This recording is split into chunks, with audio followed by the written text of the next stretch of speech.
Imagine you have a computer sitting in another city or even another country. How can you safely control that computer from your laptop? How do companies manage its websites, cloud servers, and applications remotely without physically touching the machines? The answer is SSH. In this video, you'll learn what SSH is, why we need it, and how SSH works internally. SSH stands for Secure Cell. It's a protocol that allows one computer to securely connect to another computer over a network or the internet. Think of SSH like a secure tunnel between two machines. Using SSH, you can log into remote servers, run commands remotely, transfer files securely, manage cloud infrastructure, and deploy your applications. Most Linux servers in the world are managed using SSH.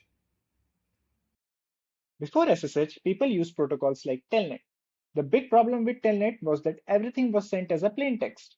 That means your username and password could all be intercepted by hackers. For example, if you typed your password over Telnet, anyone monitoring the network could literally read it. That was not so secure.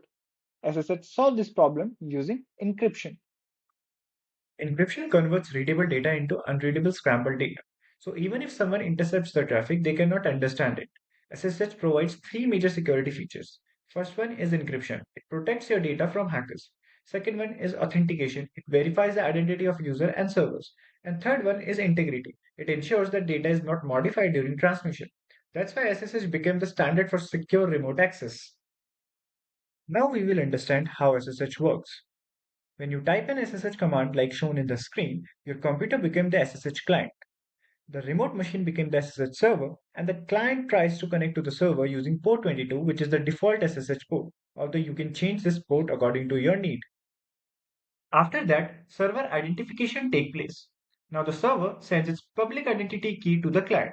This helps the client verify, am I connecting to the correct server? If it's your first connection, you usually see a message like, are you sure you want to continue connecting? After approval, your computer remembers the server. Next comes one of the most important parts, key exchange. The client and server each generate their own private random values. Through a mathematical process, they both arrive at the same shared secret without ever sending that secret over the network. For this process, SSH uses cryptographic algorithms like RSA 80-25519, ECDSA, or Diffie-Hellman. SSH then uses this shared secret to generate the encryption keys that protect the session. At this point, the connection is secure. The server knows it is talking to your computer. But there is still one important question left. Who are you?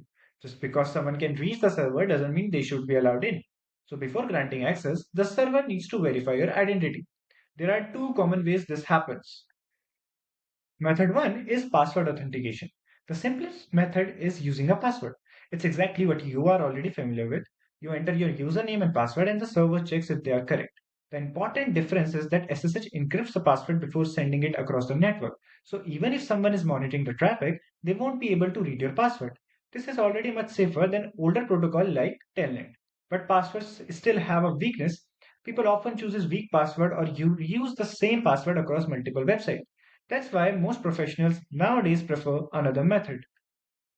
And that method is SSH key authentication. Instead of proving your identity with a password, you can prove it using a pair of cryptographic keys.